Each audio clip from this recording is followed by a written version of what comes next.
Вот там мне нравится станция Алматинская. А вам нравилось, когда 6 декабря дивизия, сформированная в Алмате, защитила Москву? Чего москвичи не защитили свой родной город? Даже не знают, кому они обязаны жизнью, что этот город стоит, а не был сожжен немецкими танками. Это из Азии пришли дивизии. Сформированная в Алматы и Фрунзе в июле 1941 года 316-я стрелковая дивизия отправилась на фронт в самый критический момент войны. На московском направлении полосу около 800 километров обороняли войска Западного, Брянского и Резервного фронтов.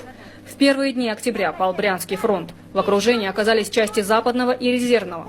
Фактически враг разбил части 3 советских фронтов. Путь на Москву был открыт. Гитлеровцы шли практически триумфальным маршем. Задача солдат 316-й дивизии в ноябре 1941-го – задержать врага до прихода спешно формируемого подкрепления. Линия, отмеренная нам, была очень длинной – 7 километров батальон. Мы растянулись, как потом говорил Панфилов, в ниточку. Даже в тот день, 13 октября, я все еще не допускал мысли, что в районе Волоколамского шоссе лишь эта ниточка окажется на пути у немцев, когда они, стремясь к Москве, выйдут к нашему рубежу. Воспоминания Бауржана Момышулы из книги Александра Бека «Волоколамское шоссе». Батарея!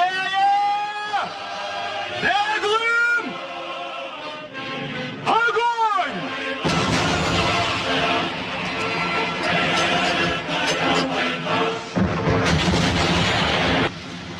Наибольшую известность в эти дни получили 28 воинов 4-й роты 2-го батальона 1075-го стрелкового полка.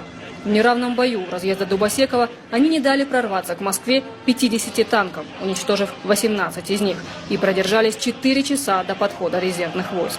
Погибли почти все. Уникальному подвигу 28 панфиловцев посвящены множество книг и фильмов, и вот уже 75 лет этот образ героев, совершивших невозможное, продолжает вдохновлять писателей и режиссеров. Однако за давностью лет все больше споров. Так ли это было? Где правда? А где художественный вымысел? Было ли героев 28?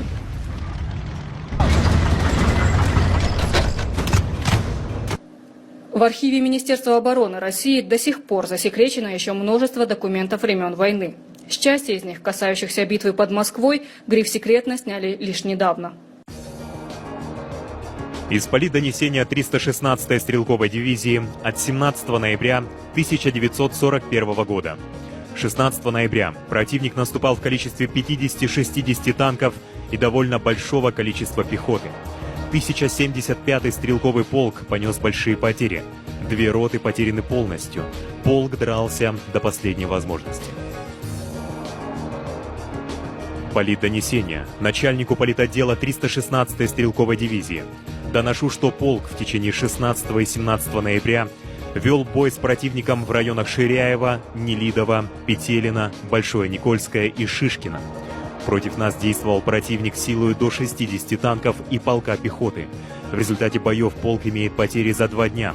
Убитыми до 400 человек, ранеными до 100 человек, пропавшими без вести до 600 человек.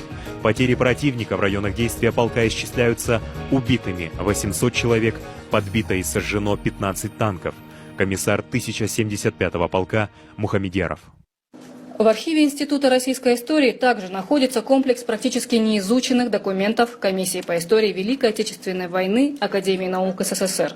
Здесь хранятся стенограммы бесед с политработниками и командирами Красной Армии, записанные в 1941-1942 годах. Изначально на основе этих бесед планировалось создать хронику битвы под Москвой, но проект вырос, сюда включили свидетельства о битвах под Сталинградом, Курском, штурме Берлина.